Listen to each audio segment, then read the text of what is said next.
Chapter 1, Sunday Afternoon. Bradley Bartlett checked his watch as he heard the familiar sound of Letitia's BMW pulling into the driveway. Right on time. She was always punctual when it came to the kids. Even after 18 months since the divorce, some things remained predictable. He'd built his life on predictability once. 12 years in the Marines, another 8 running Sentinel Security Consulting. Structure, protocol, trust your training.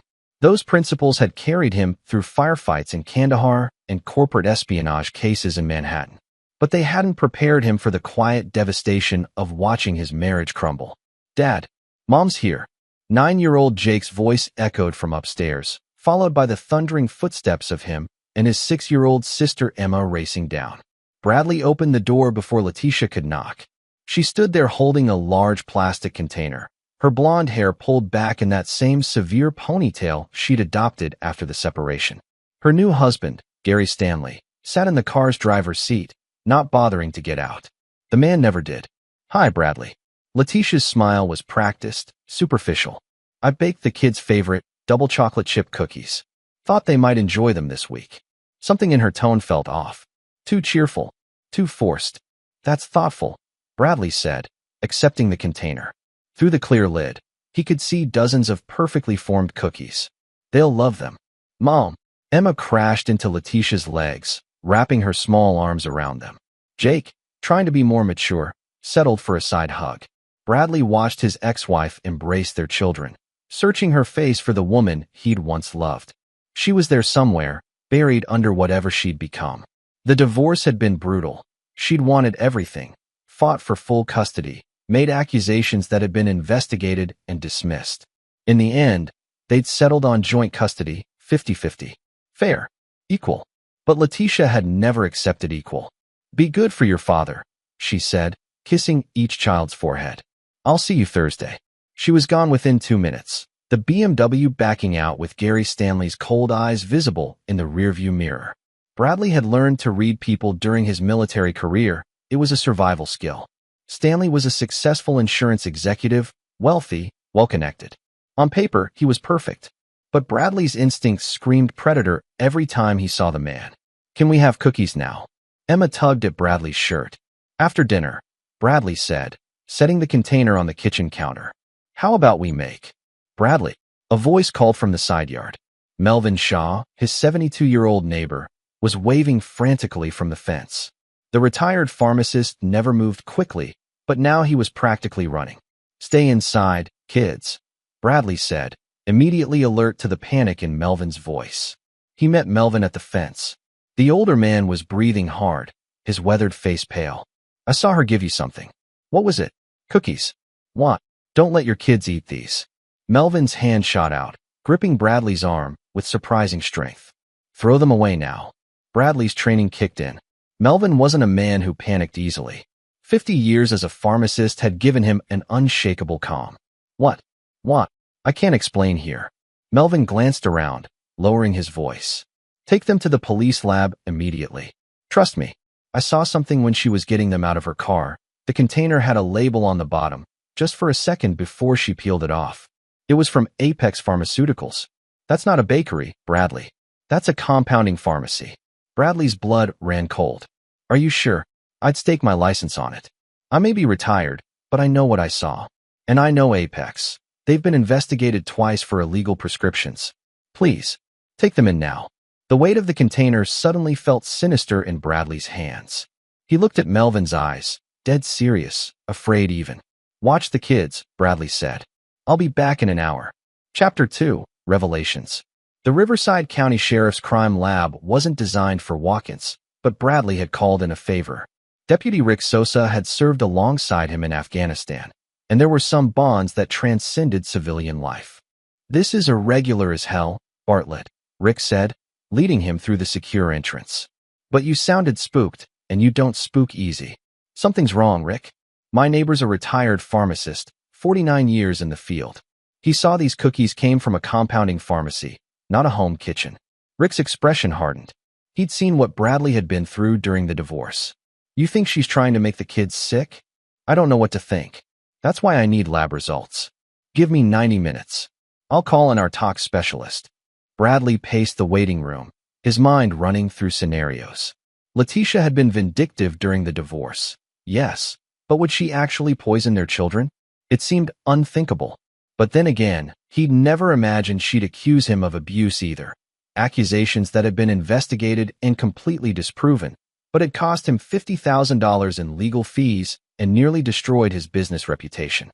His phone buzzed. A text from Melvin. Kids are fine. Fed them real dinner. Emma beat me at Go Fish 3 times. Bradley smiled despite the anxiety churning in his gut. Melvin had become more than a neighbor over the past year. He was a friend when Bradley needed one most. 2 hours later, Rick emerged from the lab, holding a folder. His face was grim. You're going to want to sit down, Rick said, guiding Bradley to a private conference room. Just tell me. Rick opened the folder, revealing a detailed analysis report. The cookies contain a cocktail of pharmaceuticals. Trace amounts of benzodiazepines, specifically diazepam. Also lorazepam. Small enough doses that they wouldn't cause immediate harm, but significant enough that if the kids ate several cookies over multiple days, they'd show symptoms. What kind of symptoms? Drowsiness, confusion, loss of coordination, memory problems. In children, especially over time, it would look like. Rick paused, choosing his words carefully. It would look like they were being neglected, or drugged by someone in their care. The implications hit Bradley like a punch to the chest. They were trying to frame me. That's one hell of an accusation. Think about it, Rick. The kids eat these cookies while they're at my house. They start showing symptoms. Letitia calls CPS, claims I'm drugging them, or that they're being neglected under my care. She probably already has a doctor lined up to run tests. The benzos show up in their system. She gets full custody and Bradley's hands clenched into fists. I lose everything. My kids. My reputation. My business would be destroyed. Rick studied him carefully. Do you have any proof it was intentional? Melvin saw the pharmaceutical label. These aren't accidentally contaminated cookies, Rick. Someone deliberately made these. Your ex-wife and her husband. What do you know about them? Gary Stanley, insurance executive, moves money around for wealthy clients. Connected to every judge and politician in the county through his golf club. The kind of man who thinks rules don't apply to him. Rick leaned back, processing. Bradley, if what you're saying is true, this isn't just attempted poisoning. This is conspiracy. Multiple felonies. We're talking 5 to 10 years minimum. Can you arrest her? Not yet. We need more evidence. Right now, we have poisoned cookies, but we need to prove intent and who actually made them. The pharmaceutical trail might lead back to them, but we need warrants, interviews, phone records. Bradley's mind was already working 3 steps ahead. Old combat instincts combined with years of security consulting. How long would that take? Weeks. Maybe months. They'll try again, Bradley said quietly. If this plan failed, they'll have a backup. Rick met his eyes. Then we need to set a trap. But Bradley, you need to let us handle this legally. Bradley stood, looking at the lab report one more time. His children's faces flashed through his mind. Emma's laugh, Jake's serious eyes. They'd tried to poison his kids. To frame him. To destroy everything he had left. I'll cooperate fully with your investigation, Bradley said. But Rick, I need you to understand something. I will protect my children. Whatever it takes. The 2 men stood in silence, the weight of what was coming hanging between them. Chapter 3. The conspiracy unfolds. Bradley spent Monday morning securing his house. New cameras at every entrance, hidden and obvious. Recording devices in common areas, legal in his own home. He called his lawyer, Jeremiah Rhodes, a former JAG officer who understood both military precision and legal warfare. I need everything on Gary Stanley, Bradley told him over the phone. Business dealings, associates, any complaints or investigations. And I need it yesterday. This is going to cost you, Bradley. I don't care. My kids were almost poisoned. There was a pause. What? Bradley explained everything. The cookies, the lab results, the implications. Jesus Christ, Jeremiah breathed. Okay, give me 24 hours. I have a guy who specializes in corporate investigations. That afternoon, Melvin appeared at Bradley's door holding a laptop. I've been doing some research, the older man said, settling into Bradley's kitchen. Called some old colleagues from my pharmacy days. Apex Pharmaceuticals, the company whose label I saw, they've been investigated multiple times for illegal compounding operations. But here's the interesting part. Their biggest client account is Stanley Insurance Group. Bradley's attention sharpened. Gary Stanley's company. They handle Apex's liability insurance, risk management, all of it. Gary Stanley personally manages that account, so he has direct access to their facilities. And their inventory, Melvin added. A man in his position could easily arrange for a special batch of cookies to be made using pharmaceutical-grade ingredients. Bradley pulled up his own computer, opening files he'd compiled during the divorce. During custody negotiations, Letitia's lawyer kept pushing for a clause that would give her full custody if I was ever investigated for child endangerment. That's unusual. Very. Most custody agreements have standard modification clauses, but she wanted it specific, predetermined. At the time, Jeremiah argued it down. We compromised on a review process. But now it looks like they've been planning this for over a year, Melvin finished. The doorbell rang. Bradley checked the new camera feed. A woman in a business suit, holding a folder. Can I help you? Bradley asked through the intercom. Mr. Bartlett? I'm Darla Newman from Child Protective Services. I need to speak with you about your children. Bradley's stomach dropped. He opened the door, keeping his voice calm. What's this about? Darla Newman had the tired eyes of someone who'd seen too much. We received a report that your children have been exhibiting concerning symptoms, lethargy, confusion, possible signs of substance exposure. The report came from their mother, Letitia Stanley. When did she file this report? This morning. Bradley's mind raced. The cookies had been delivered Sunday. It was now Monday afternoon. The kids hadn't eaten any of them, but Letitia didn't know that. She was proceeding with her plan anyway, probably assuming they'd eaten at least a few. Ms. Newman, I need to show you something. Bradley retrieved the police lab report. Yesterday, my ex-wife delivered cookies to my children. Before they could eat any, my neighbor, a retired pharmacist, recognized that they came from a pharmaceutical compounding facility. I immediately took them to the county crime lab. This is their analysis. Darla read the report, her expression shifting from routine concern to alarm. These cookies contain prescription medications.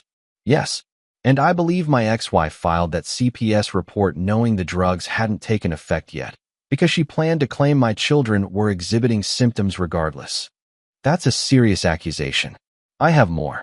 Bradley showed her his phone, pulling up the text message from Letitia last night. Hope the kids enjoy the cookies. They're extra special.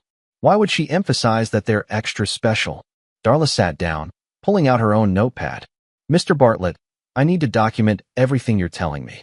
If what you're suggesting is true, this isn't a custody dispute. This is attempted child abuse and fraud against a state agency. My lawyer is gathering more evidence. But Ms. Newman, I need you to understand something. My children are in danger. If Letitia realizes this plan failed, she may try something else. I'll need to interview the children. Of course. But I'm requesting that you do not inform my ex-wife about the lab results yet. She needs to believe her plan is still in motion. Darla studied him carefully. You want to catch her in the act. I want justice. And I want my kids protected. She closed her notepad. I'll conduct the interviews this week. And Mr. Bartlett? Keep those lab results safe. You're going to need them. After Darla left, Bradley's phone rang.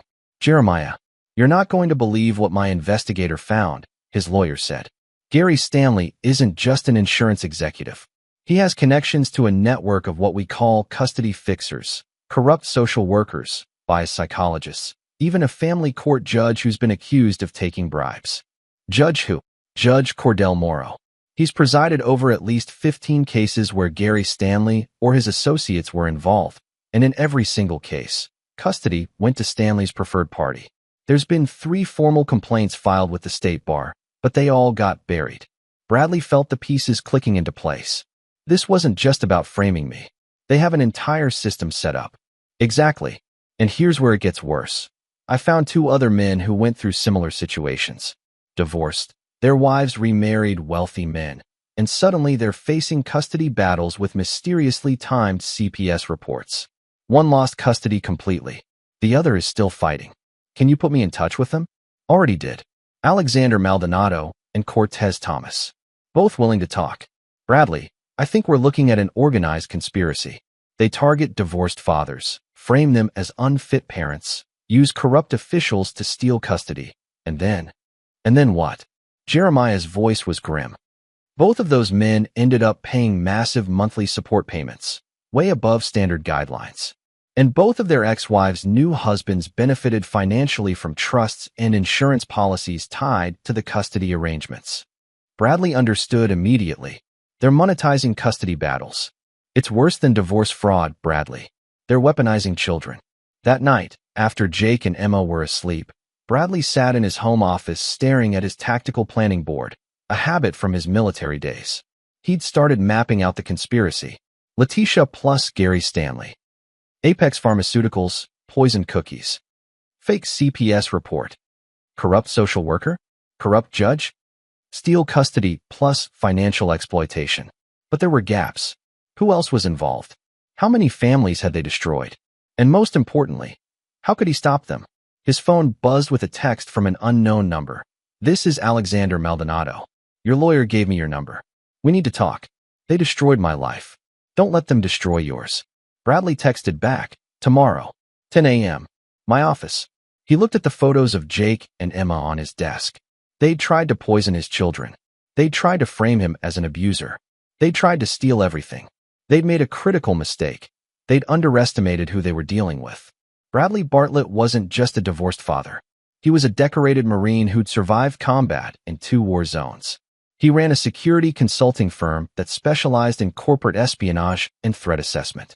He knew how to plan operations, gather intelligence, and execute missions. And now, he was going to war. Chapter 4, Building the Case. Alexander Maldonado looked like a man who'd been through hell. Sitting across from Bradley in the Sentinel security conference room, the 43-year-old engineer had dark circles under his eyes and the haunted expression of someone who'd lost everything that mattered. "They took my daughter 3 years ago," Alexander said, hands wrapped around a coffee cup. "Emily was 7. My ex-wife, Frances, remarried Gary Stanley's business partner, a man named Royce McMahon. 6 months later, I got hit with a CPS report claiming I'd been neglecting Emily. Suddenly there were witnesses saying they'd seen her dirty, unfed, unsupervised." "All lies?" Bradley asked, taking notes. "Complete fabrications. But by the time I proved it, Judge Morrow had already granted Frances emergency custody. Then came the psychological evaluation, conducted by Dr. Magdalena Dodson, who ruled I had anger management issues and was potentially dangerous." Alexander's voice cracked. "I haven't seen my daughter in 18 months. The court says I need therapy, but every therapist I see gets contradicted by Dodson. It's a rigged system." Cortez Thomas, a former teacher sitting beside Alexander, nodded grimly. "Same story, different names. My ex married into Stanley's golf club circle. Suddenly I'm accused of being unstable. Judge Morrow presides. Dr. Dodson evaluates. I lose custody. Now I pay $4,000 a month in support for kids I see once a month in a supervised facility." "How many others?" Bradley asked. "At least 5 that we know of," Alexander said. "But most men don't talk about it. The shame, the stigma, they just disappear into depression or worse." Bradley showed them the lab report on the cookies. Both men went pale. "They were going to poison your kids?" Cortez whispered. "To frame me. Make it look like they were being drugged under my care." Bradley pulled up his tactical board on the conference room screen. "But this isn't just about custody. Jeremiah found financial connections. These people are making money off this scheme. Life insurance policies," Alexander said bitterly. "After I lost custody, Frances took out $1 million policy on me. I'm the insured, she's the beneficiary. If I die, she gets paid. If I kill myself from depression over losing my daughter, which I've considered, she profits." The room fell silent.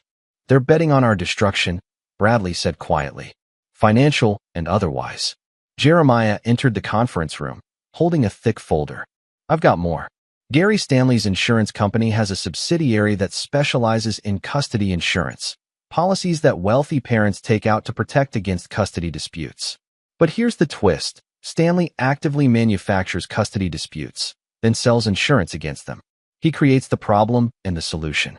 That's racketeering," Cortez said. "It's brilliant and evil," Jeremiah corrected. "He targets divorced fathers, frames them as unfit, uses his corrupt network to steal custody, then offers them insurance or mediation services that they pay monthly for. Meanwhile, He's also billing the mother's families for his services. He's double-dipping on destroyed families. Bradley studied the files. We need evidence that will hold up in court. We need recorded conversations, financial records, communication between conspirators. I can help with that, a new voice said from the doorway. Everyone turned to see Melvin Shaw, along with a younger woman Bradley didn't recognize. This is my granddaughter, Neva Shaw, Melvin said. She's an investigative journalist with the Tribune. Neva stepped forward, extending her hand. Mr. Bartlett, my grandfather told me everything. I've been investigating family court corruption for 2 years. When he described your case, I knew it was connected to my research. What have you found? Bradley asked. Neva pulled out her own laptop. Judge Cordell Morrow has presided over 73 custody cases in the last 5 years where Gary Stanley had a direct or indirect connection to one of the parties. In 68 of those cases, over 90%, custody went to Stanley's preferred outcome. The statistical probability of that happening randomly is basically zero. You can prove judicial corruption? I can prove a pattern. But I need more: recorded conversations, financial transactions, testimony from victims. That's where you come in. You're in the middle of their operation, and they don't know you're onto them yet. Bradley looked at Jeremiah. Can we legally record conversations with Letitia and Gary? In this state, one-party consent. If you're part of the conversation, you can record it. But we have to be careful. Anything obtained illegally is inadmissible. Then we do this by the book, Bradley said. But we do it smart. Military intelligence taught me that the best way to expose a network is to make them think they're winning, get them comfortable, and let them incriminate themselves. He turned to address everyone in the room. 2 broken fathers, his lawyer, an old pharmacist, and a journalist. An unlikely team, but they all had skin in the game. Here's what we're going to do, Bradley said, moving to the tactical board. I'm going to let Letitia and Gary think their plan is working. I'll play the worried father, act confused about the CPS report, maybe even act a little desperate. Meanwhile, Neva investigates the financial trail. Jeremiah subpoenas records through proper legal channels. Alexander and Cortez document their cases in detail. And I gather evidence from the inside. That's dangerous, Melvin warned. If they realize you're onto them, they'll try something worse, Bradley acknowledged. Which is why we need to move fast. Rick Sosa at the sheriff's department is already building a criminal case. But we need to give him everything we can. What's the endgame? Alexander asked, hope flickering in his tired eyes. Bradley looked at the faces around him. People whose lives had been destroyed by Gary Stanley's machine. Complete exposure. Criminal charges. Custody reversals. And most importantly, we make sure they can never do this to another family again. Chapter 5, Setting the Trap. Bradley's phone rang Wednesday morning. Letitia. He let it ring twice before answering, keeping his voice carefully neutral. Hello. Bradley, we need to talk. I heard CPS visited you. Are the kids okay? Her concern sounded genuine, but Bradley could hear the calculated edge beneath it. They're fine. A little confused about why someone would report them as looking drugged or neglected, but fine. Drugged. Letitia's fake shock was almost convincing. My God, Bradley, what did you give them? I didn't give them anything, Letitia. The CPS report was false. Well, they had to have gotten it from somewhere. A pause. Did they eat those cookies I brought? Maybe they had some kind of allergic reaction. There it was. She was establishing plausible deniability. The kids haven't had the cookies yet, Bradley lied smoothly, watching his hidden camera record the phone conversation on speaker. They're saving them for a special occasion. Another pause, longer this time. Oh, well, maybe they should throw them out, just to be safe. If CPS is investigating, you don't want anything that could be misinterpreted. Good idea. I'll toss them tonight. Bradley. Letitia's voice softened, became almost intimate, a tone he hadn't heard in years. I know things have been difficult between us, but I never wanted our children caught in the middle. Maybe we should talk about modifying the custody arrangement. Less stress for them, moving between 2 houses. What are you suggesting? Well, Gary and I have a stable home. Excellent schools in our district. It might be better for Jake and Emma if they had one primary residence. You could still see them, of course.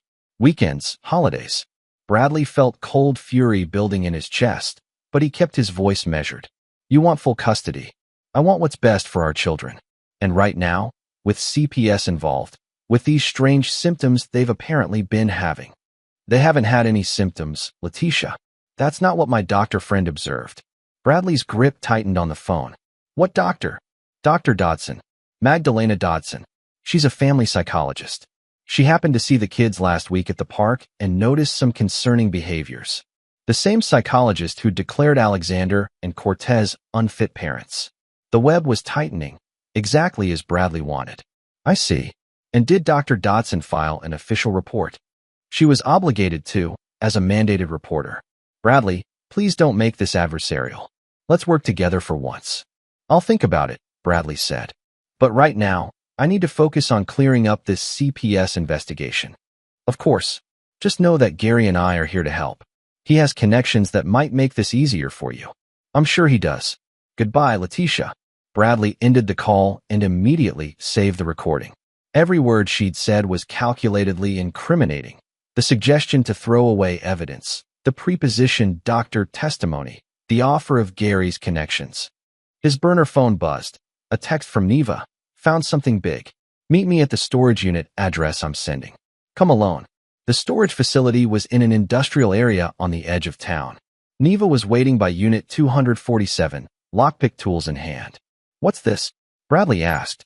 This unit is rented under a shell company owned by Royce McMahon, Gary Stanley's business partner. I tracked their financial records.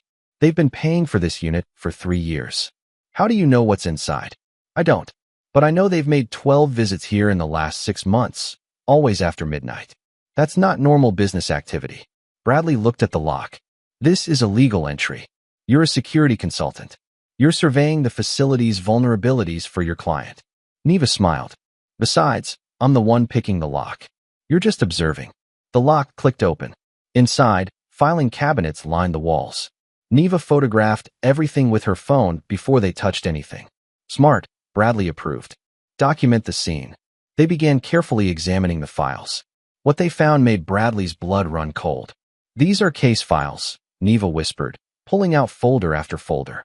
27 different custody cases. All the same pattern. Divorced fathers, remarriages into Stanley's circle, CPS reports, evaluations by Dr. Dodson, cases before Judge Morrow. Bradley opened another cabinet. Financial records. Life insurance policies on all the fathers. Payments from the mother's families to Stanley Insurance Group for custody protection services. This is a complete paper trail. There's more. Neva handed him a folder labeled Bartlett. Inside was everything. His divorce records, surveillance photos of him and the kids, notes on his military background, and a detailed plan titled Custody Acquisition Timeline. Bradley read through it, his jaw clenching. The plan had been in motion for over a year.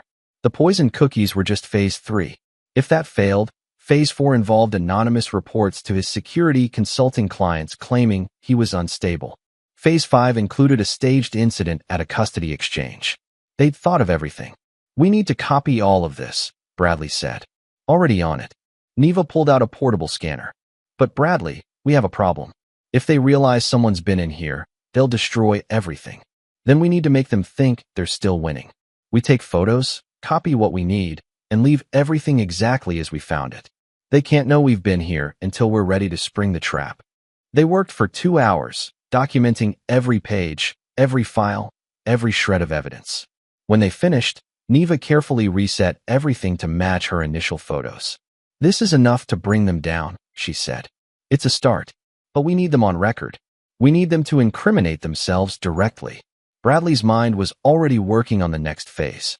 He'd spent 12 years learning how to set ambushes, how to draw enemies into kill zones.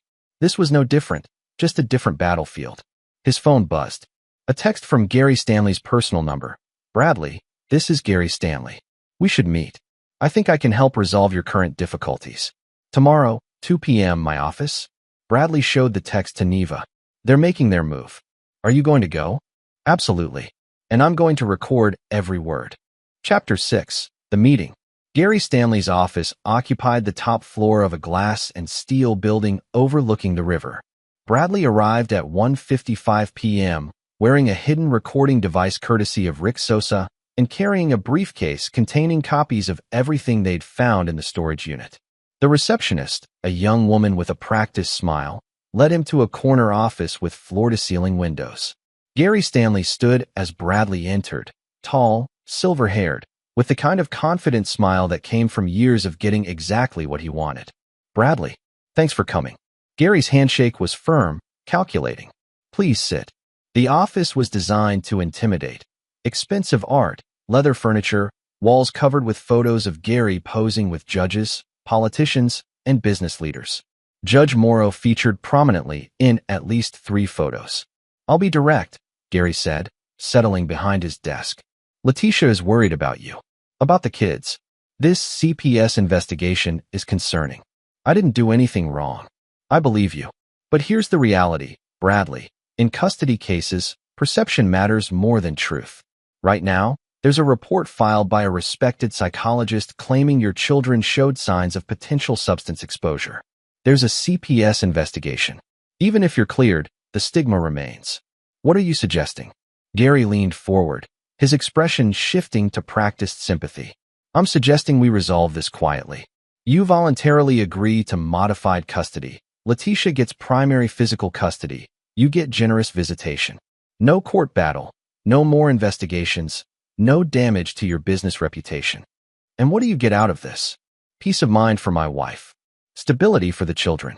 And honestly, Bradley, I get to help a fellow father navigate a difficult situation." Bradley let the silence stretch, watching Gary carefully. The man was good, smooth, convincing, projecting authority and benevolence in equal measure. "What if I say no?"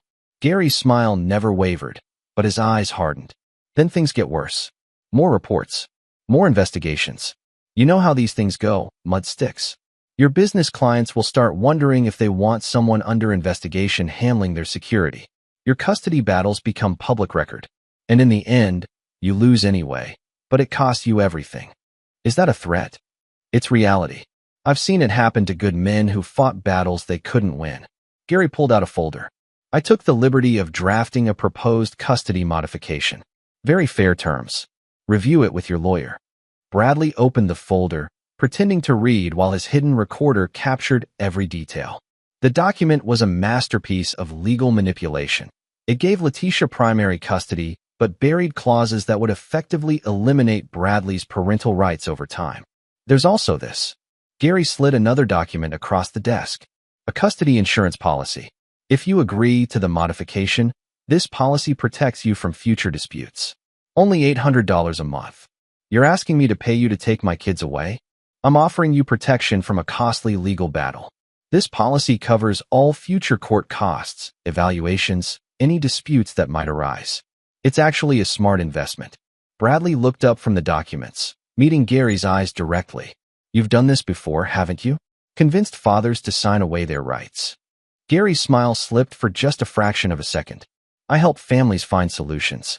Like Alexander Maldonado, Cortez Thomas." The temperature in the room dropped. Gary's expression went cold. "I don't know what you're talking about." "Really?" "Because I've met them. Heard their stories. Interesting how similar they are to mine. Same pattern. Remarriage, CPS reports, evaluations by Dr. Dodson, cases before Judge Morrow, and offers from you to resolve things quietly for a monthly fee." Gary stood slowly. "Bradley, I think you're under a lot of stress. Making connections that don't exist. Am I? Or have you been running a custody racketeering scheme for years?" Bradley stayed seated, calm, watching Gary's composure crack further. "How many families have you destroyed? How much money have you made? This meeting is over. You should leave." "I'll leave." "But Gary, you should know something." Bradley stood, picking up his briefcase. "I'm not like the other fathers you've broken. I spent 12 years in the Marines learning how to identify threats and eliminate them. I run a security company that specializes in exposing fraud. And right now, you're my primary target." Gary's face had gone pale. "Are you threatening me?" "I'm informing you. You tried to poison my children, frame me as an abuser, steal my custody rights. That was your mistake." Bradley walked to the door, then turned back. "You should have researched your target better. Because I don't surrender. I counterattack." Bradley walked out of the building, his heart pounding with controlled adrenaline. The recording device had captured everything: Gary's implied threats, the admission of his insurance scheme, and most importantly, his reaction when confronted with the names of his previous victims. His phone rang before he reached his car. Rick Sosa. Bradley, we have a problem. Judge Morrow just issued an emergency order for a psychological evaluation. You're required to see Dr. Dodson tomorrow at 10 a.m. or risk losing custody pending the evaluation. They're accelerating their timeline. I just confronted Gary Stanley. Jesus, Bradley, we're not ready yet. Yes, we are. It's time to spring the trap. Is everything in place on your end? A pause. The DA is ready to move if we have enough evidence for warrants. We do. I'm sending you recordings from today's meeting, plus everything Neva and I found in the storage unit. Financial records, case files on 27 victims, the entire conspiracy documented. How did you get access to? Never mind. I don't want to know. If this gets thrown out on a legal search, it won't. Neva's a journalist. She was investigating public corruption. Everything she photographed was in service of that investigation, and I was consulting on her security protocols. Rick laughed despite the tension. You're a devious bastard, Bartlett. I learned from the best. How soon can you move? Give me 6 hours. I need to brief the DA, get the warrants signed by a judge we trust, not Morrow. We'll coordinate raids on Stanley's office, the storage unit, and Ex-pharmaceuticals simultaneously. What about Letitia? Her too. Based on your recorded conversation and the lab analysis, she's an active participant in conspiracy to commit child abuse and fraud. We'll pick her up at the same time. Bradley felt a weight lifting from his chest. And the kids? CPS has already agreed to place them in temporary protective custody with you, given the circumstances. Melvin Shaw is approved as your supervised monitor, just to keep everything clean. Rick, thank you. Don't thank me yet. We still have to prove all of this in court. But Bradley, based on what you've gathered, I think we've got them. All of them. After ending the call, Bradley sat in his car, looking up at Gary Stanley's office window. The man was probably on the phone right now, calling Letitia, calling Judge Morrow, trying to accelerate their plan before Bradley could counter. But it was too late. The trap was set. The evidence was documented. The law was finally on his side. Bradley thought about Jake and Emma, safe at home with Melvin. They'd never know how close they'd come to being stolen from him. How their own mother had been willing to poison them for money and control. His phone buzzed. A text from Alexander Maldonado.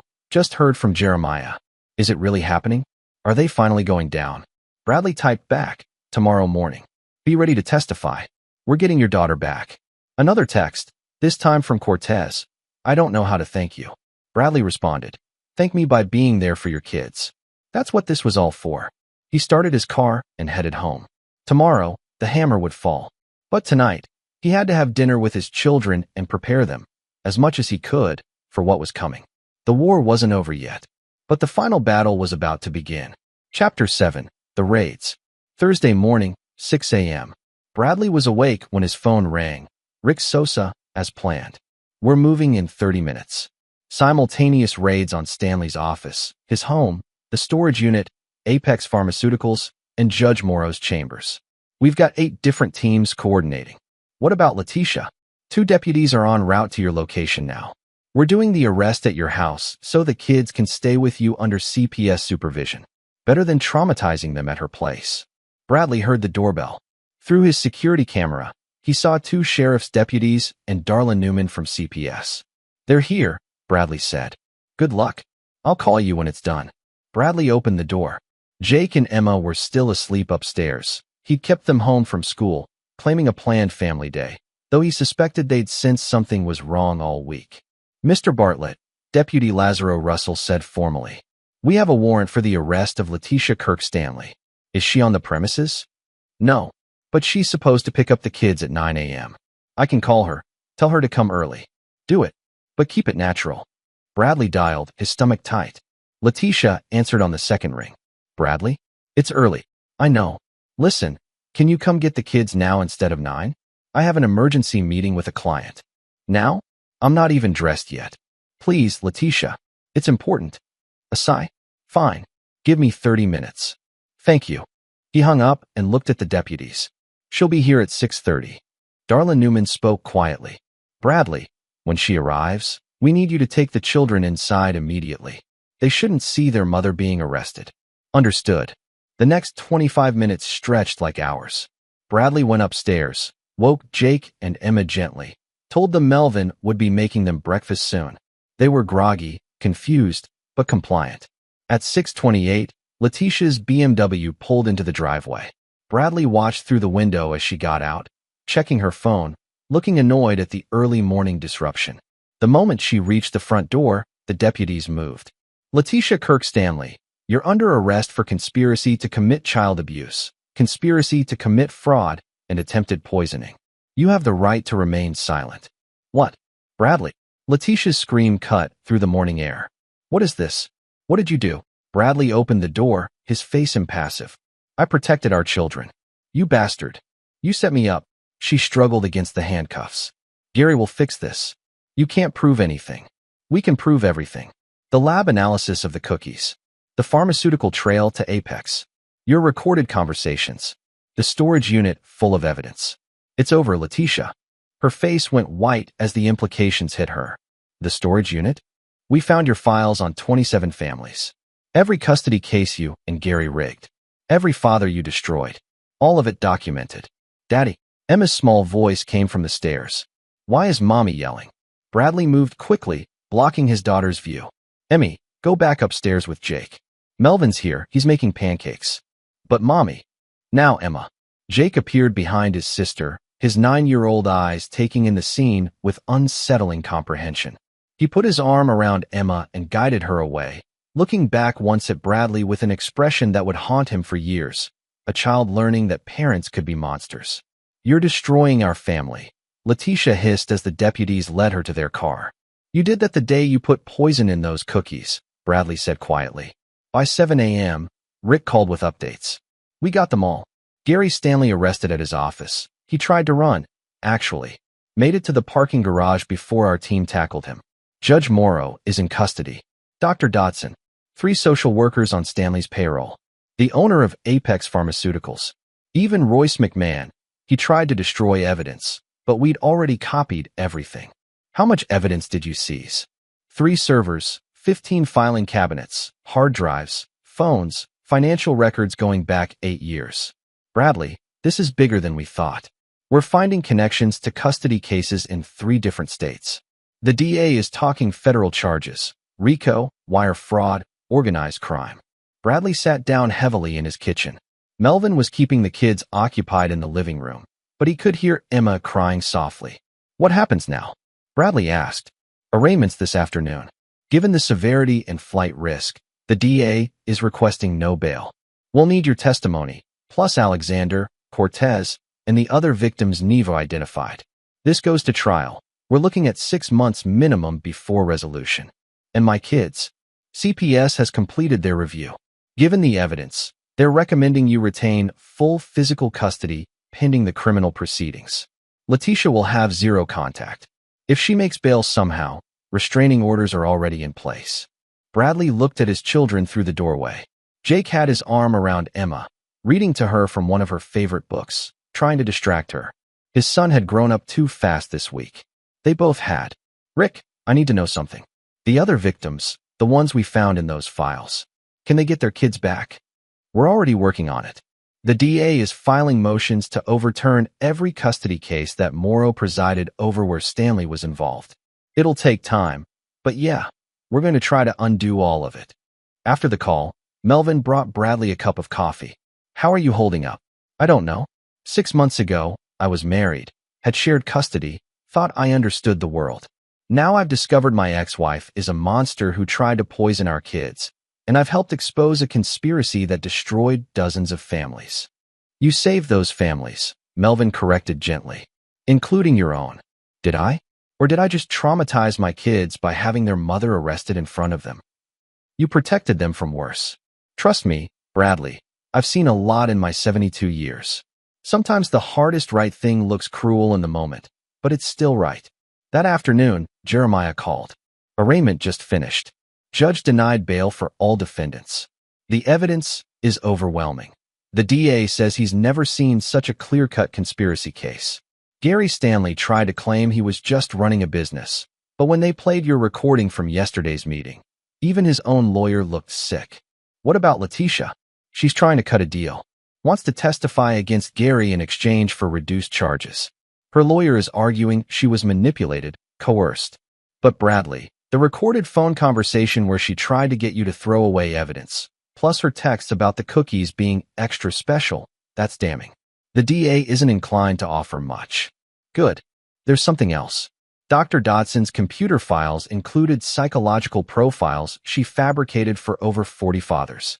She was essentially writing fiction, diagnosing people with disorders they didn't have, all to support Stanley's custody grabs. It's one of the worst cases of professional malpractice anyone's ever seen. She'll lose her license permanently. And the other victims? Alexander Maldonado is seeing his daughter this weekend. Emergency order restored his custody, pending a full hearing. Cortez Thomas's case is being reviewed. The others are in motion. It's like dominoes, Bradley. You toppled the first one, and the whole system is collapsing. That night, after the kids were finally asleep, Emma in her room, Jake having insisted on sleeping on the floor next to Bradley's bed just to be safe. Bradley sat in his office with Neva. My editor wants to run the story, she said. Full expose. The custody conspiracy, how a wealthy insurance executive weaponized family court to destroy dozens of fathers and profit from their pain. It'll be front page, probably pick up national attention. Will it help the prosecutions? It might create some challenges, jury pool contamination, but the DA says the evidence is strong enough that public knowledge might actually help. Creates pressure to ensure justice is done. Then publish it. These families deserve to have their stories told. And other fathers in other cities need to know these schemes exist. Neva closed her laptop. Bradley, can I ask you something? When did you know you were going to win? I didn't. Not until Rick called this morning. Every step of the way, I thought they might outsmart me, that their connections would protect them, that the system would fail again. He paused. But I also knew I couldn't give up. Because if I did, they'd win. And they'd keep winning, keep destroying families, keep poisoning kids for profit. You're a hero to those other fathers. I'm not a hero. I'm just a dad who got lucky. Lucky that Melvin saw that pharmaceutical label. Lucky that I had the resources to investigate. Lucky that I knew people like Rick who cared about justice. Most fathers don't get that luck. They just lose their kids and disappear into depression. Then we need to change the system. Make sure this can't happen again. Bradley looked at the tactical board he'd been using to map the conspiracy. It was covered in photos, documents, connections, a spider web of corruption that had almost consumed his family. One case at a time, he said. One family at a time. Until every one of Stanley's victims gets justice. Chapter 8. The Trial. 6 months later, the trial of Gary Stanley and his co-conspirators began. The Riverside County Courthouse was packed with media, victims, and curious onlookers. Neva's article had sparked national outrage. Other cities had begun investigating similar schemes, and 3 more custody-fixing rings had been uncovered in other states. Bradley sat in the gallery with Jake and Emma on either side.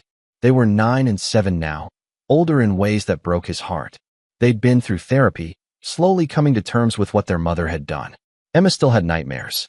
Jake had developed a protective streak that made him seem years older than he was. All rise for the Honorable Judge Cecilia Mooney. Judge Mooney was known for her no-nonsense approach and complete intolerance for corruption. She'd been brought in from another district specifically because every local judge had been potentially compromised by Stanley's network. The prosecution's opening statement laid out the conspiracy in devastating detail. 8 years of custody manipulation, 43 confirmed victims, millions of dollars in fraudulent insurance policies and fees. The evidence included the files from the storage unit, recorded conversations, financial records, and testimony from victims. This wasn't just fraud. The prosecutor, a determined woman named Claudette Landry, told the jury. This was systematic child abuse. These defendants weaponized the family court system, destroyed father-child relationships, and profited from the suffering of broken families. They poisoned children to frame their fathers. They fabricated psychological evaluations. They bribed judges and social workers. And they did it all for money. Gary Stanley's defense attorney tried to argue that his client was simply a businessman who'd made poor choices, that he'd been misled by his associates. But when Bradley took the stand and the recording of their meeting was played for the jury, the defense collapsed. Mr. Bartlett, Claudette asked, can you describe the moment you realized your children were in danger? Bradley looked directly at Gary Stanley. When my neighbor, a retired pharmacist, recognized that the cookies my ex-wife had brought weren't homemade. They came from a pharmaceutical compounding facility. In that moment, I knew something was terribly wrong. But I didn't know how wrong until the lab results came back. And what did those results show? That someone had deliberately put prescription benzodiazepines into cookies intended for my 6-year-old and 9-year-old children. Drugs that would make them appear drugged or neglected while under my care. What was your reaction? Terror, rage, but also clarity. I'd spent 12 years in the Marines learning that the enemy doesn't always announce themselves. Sometimes they smile at you while putting poison in your children's food. He paused. I realized I was at war, and I intended to win. The courtroom was silent. Did you win, Mr. Bartlett? I'm still here. My children are safe. So yes, I won. We all won. He gestured to the gallery filled with other fathers. Every father whose life Gary Stanley tried to destroy, we survived. And now we're here to make sure it never happens again. Letitia took the stand as part of her plea agreement. She'd agreed to testify against Gary in exchange for a reduced sentence, 15 years instead of 25. Her testimony was devastating. Gary convinced me that Bradley was dangerous, she said, not meeting anyone's eyes. He showed me profiles of other fathers, told me they were all the same, controlling, manipulative, potentially violent. He said the only way to protect our children was to get full custody, and he knew how to make that happen. Did you know the cookies contained drugs? Claudette asked. Yes. Letitia's voice broke. But Gary said it was just a mild sedative, that it would only make them drowsy enough that Bradley would look neglectful when CPS came. I never thought. I didn't realize. She started crying. Bradley felt nothing watching her breakdown. This woman had been willing to poison their children. Tears didn't change that. Did Gary Stanley profit from this scheme? Claudette pressed. Yes. He charged me $50,000 upfront for his custody services, plus $2,000 a month ongoing. He said it was worth it to protect my children. I believed him. The jury looked disgusted. Dr. Dotson's testimony was even worse. Under immunity for her cooperation, she admitted to fabricating psychological evaluations for 38 fathers, diagnosing them with disorders they didn't have, recommending custody restrictions based on lies. Why did you do it? Claudette asked. Gary paid me $5,000 per evaluation, and he provided referrals for my private practice. I convinced myself these men probably had issues anyway, that I was just documenting what was likely there. She hung her head. I was wrong. I destroyed families for money. The trial lasted 4 weeks. The defense tried everything, attacking the credibility of witnesses, questioning the legality of the evidence, claiming selective prosecution. But the evidence was overwhelming. Alexander Maldonado testified about losing his daughter for 3 years. Cortez Thomas described paying thousands in support for children he barely saw. 15 other fathers told similar stories. And through it all, Gary Stanley sat stone-faced, his expensive suit and silver hair no longer looking distinguished, just corrupt. When the verdict came in, the courtroom was packed. Jake and Emma weren't there. Bradley had left them with Melvin, not wanting them to hear any more details about what their mother and Gary had done. On the count of conspiracy to commit child abuse, we find the defendant Gary Stanley guilty. On the count of racketeering, guilty. On the count of fraud, guilty. On conspiracy to commit insurance fraud, guilty. 23 counts. Guilty on every single one. Judge Mooney looked at Gary Stanley with cold contempt. Mr. Stanley, in my 30 years on the bench, I have never seen such calculated evil. You didn't just break the law, you weaponized the legal system itself against innocent families. You poisoned children. You destroyed father-child bonds. You corrupted judges, social workers, and psychologists. You turned family court into a money-making scheme and left broken families in your wake.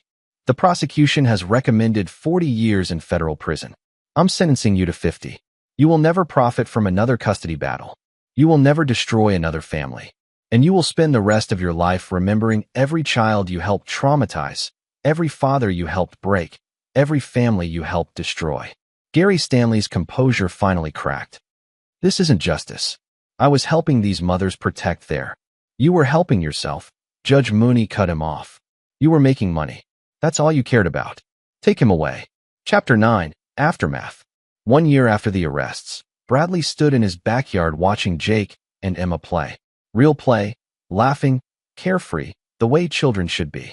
Therapy had helped. Time had helped. But mostly, safety had helped. They knew their father had protected them, that the people who'd tried to hurt them were gone. "Dad," Emma called. "Come push me on the swing." "Be right there, honey." His phone buzzed. A text from Alexander. "Emily's birthday party next weekend. You guys are invited. We're celebrating 5 years." Bradley smiled. Alexander had full custody now. So did Cortez and 11 other fathers. 6 custody rulings had been overturned completely. The rest were in process. Another text, this one from Neva. "My article just won the Pulitzer. Thank you for trusting me with the story. You earned it," Bradley typed back. "You exposed the truth." Jeremiah called as Bradley was pushing Emma on the swing. "Got some news. Letitia's early release petition was denied. She'll serve at least 12 of her 15 years. Good. Also, the state bar just issued new regulations for family court proceedings. Mandatory recording of all hearings, random audits of custody evaluations, and a hotline for reporting suspected corruption. They're calling it the Bartlett Protocol." Bradley felt a surge of complex emotions. Pride that something good had come from their nightmare. Sadness that such a protocol was necessary. Relief that other families might be protected. What about Judge Morrow? 25 years. Dr. Dodson got 15. The corrupt social workers got 5 to 10 each. Royce McMahon flipped on everyone and only got 8 years. But they're all gone, Bradley. The whole network dismantled. That evening, after the kids were in bed, Bradley sat on his back porch with Melvin. "You saved a lot of families," Melvin said. "You should be proud." "I am. But I also wonder about the families we didn't save. The ones from before I caught on, or in other cities where these schemes are still running. You can't save everyone. But you saved who you could. That's enough." Bradley thought about the journey. From the moment Melvin had grabbed his arm and told him not to let his kids eat those cookies, through the investigation, the arrests, the trial, the aftermath. It had been war, just like he'd thought. But unlike his tours overseas, he'd been fighting for his children's futures, not for territory or politics. "Can I ask you something, Melvin? Why did you notice that pharmaceutical label? It was there for just a second." Melvin smiled. "I told you, 49 years as a pharmacist. You develop an eye for certain things. But honestly, I think I was meant to see it. Call it fate, divine intervention, or just dumb luck. But I saw it, and I knew something was wrong. If you hadn't, don't think about that. You can drive yourself crazy with what-ifs." Bradley's phone buzzed one more time. "Rick Sosa, federal prosecutors just indicted a similar ring in Oregon based on our case files. 3 more states investigating. What you started is spreading." Bradley looked up at the stars, thinking about all those other fathers out there, the ones still fighting, still struggling, still wondering if anyone cared about their stories. He stood, walked to his tactical board that still hung in his office, now covered with photos of Jake and Emma instead of conspiracy maps. At the center was a quote he'd added after the trial, from Marcus Aurelius. "The impediment to action advances action. What stands in the way becomes the way." They'd tried to destroy him. Instead, they'd created their own nemesis. They'd tried to steal his children. Instead, they'd exposed their entire operation. They'd bet on his surrender. They'd lost everything. Bradley heard Emma crying out in her sleep and went to her room. She was having another nightmare. They still came sometimes. He sat on the edge of her bed, gently brushing her hair back. "Daddy's here," he whispered. "You're safe. I promise." She settled back into sleep, her small hand gripping his. Jake appeared in the doorway, holding his blanket. "Is Emmy okay?" "Yeah, buddy. Just a bad dream. Will we ever stop having them?" Bradley pulled his son into a hug. "Yeah. Maybe not today or tomorrow, but eventually. Because bad dreams lose their power when you wake up and realize you're safe." "Are we safe now, Dad?" "Yes, Jake. We're safe. And we're together. That's all that matters." 2 years after the trial, Bradley Bartlett stood at a podium in Washington, D.C., testifying before a congressional subcommittee on family court reform. Seated behind him were Alexander, Cortez, and 20 other fathers who'd survived custody-fixing schemes. Neva was in the press gallery, ready to write the next chapter of the story. "The system failed us," Bradley told the assembled lawmakers. "But more importantly, the system failed our children. When family courts can be corrupted, when custody can be bought and sold, when children can be weaponized for profit, that's not just a legal failure. That's a moral catastrophe. I was lucky. I had resources, skills, and people who cared enough to help me fight back. Most fathers don't have that. They just lose their kids and disappear into despair. Some lose everything. Some don't survive.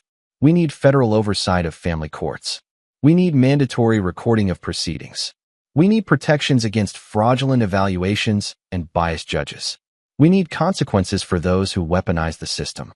And we need to remember that every custody case isn't just about parents' rights. It's about children's lives. My ex-wife tried to poison our kids to frame me. That's where we are as a society. That someone could be so blinded by greed and manipulation that they'd put drugs in cookies meant for children. We can't let that happen to another family. We can't let another father lose his kids to a corrupt system. And we can't let another child become collateral damage in a custody war. So I'm here today not as a victim, but as a witness to what's possible when good people decide to fight back against corruption. We won. Not just me, all of us. He gestured to the other fathers. We got our kids back. We exposed the conspiracy. We dismantled the network. But the fight isn't over. It's never over. Because right now, somewhere in America, another father is losing his kids to a rigged system. Another mother is being manipulated into poisoning her children's relationship with their father. Another child is learning that parents can be weapons. We have to do better. We have to be better. Our children deserve that. Our families deserve that. And every father who's fighting to stay in his kids' lives deserves a fair shot. Thank you. The room erupted in applause. Bradley saw Jake and Emma in the gallery, 11 and 8 now, stronger and happier than they'd been in years. They were smiling at him with fierce pride. As Bradley left the podium, a young man approached him in the hallway. Couldn't have been more than 30, tears in his eyes. Mr. Bartlett? I just lost custody of my daughter. The judge said I was unfit based on an evaluation that felt completely fabricated. I don't know what to do. I can't afford lawyers. I can't. Bradley put his hand on the young man's shoulder. What's your name? Noah. Noah Morton. Noah, you're going to be okay. Give me your contact information. I know lawyers who work pro bono on custody cases. I know investigators. I know fathers who've been where you are and survived.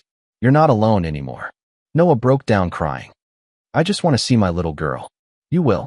I promise you will. Because we don't let fathers disappear anymore. We fight. 5 years later, Bradley Bartlett, now 52, sat in his expanded office at Sentinel Security. The company had grown. He'd added a family court fraud division, helping fathers across the country investigate suspicious custody cases. He'd hired Alexander as his chief investigator and Cortez as a victim advocate.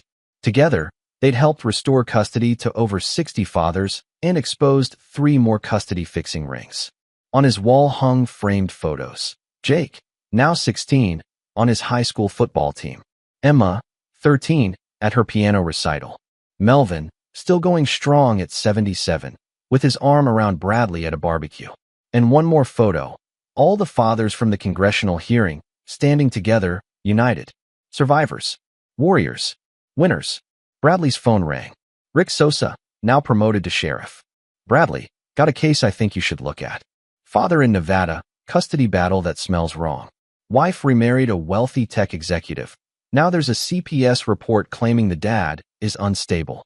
Psychologist evaluation that feels fabricated. Judge with suspicious connections. Sound familiar? How soon can I fly out? Tomorrow. I'll be there. Bradley hung up and looked at the Marcus Aurelius quote still hanging in his office. What stands in the way becomes the way. They'd tried to destroy him. Instead, they'd created someone who would spend the rest of his life making sure no other father faced what he'd faced alone. He picked up the phone and called Jake. Hey buddy, I'm going to be traveling for work tomorrow.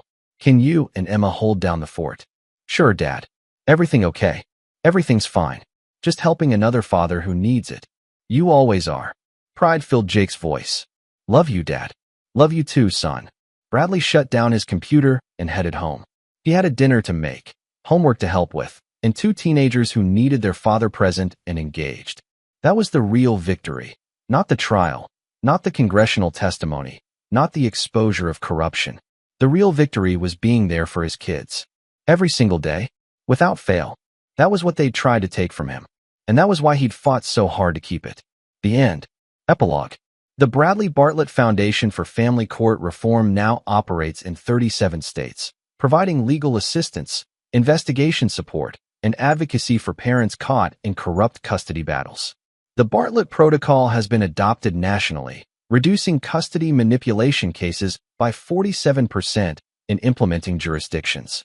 Gary Stanley died in federal prison in his 8th year of incarceration. Letitia Kirk Stanley was released after serving 13 years and now works in prison reform advocacy, speaking about how she was manipulated into harming her own children. Jake and Emma Bartlett both pursued careers in law. Jake is a prosecutor specializing in family court crimes. Emma as a family lawyer protecting parents' rights. They credit their father with showing them that justice isn't given, it's fought for. Bradley Bartlett continues his work, having helped restore custody to over 300 fathers and exposed 22 custody fixing schemes across the United States. When asked why he continues, he always gives the same answer. Because somewhere right now, a father is losing his kids to a corrupt system. And as long as that's happening, the fight isn't over. This is where our story comes to an end. Share your thoughts in the comments section. Thanks for your time. If you enjoy this story, please subscribe to this channel. Click on the video you see on the screen, and I will see you there.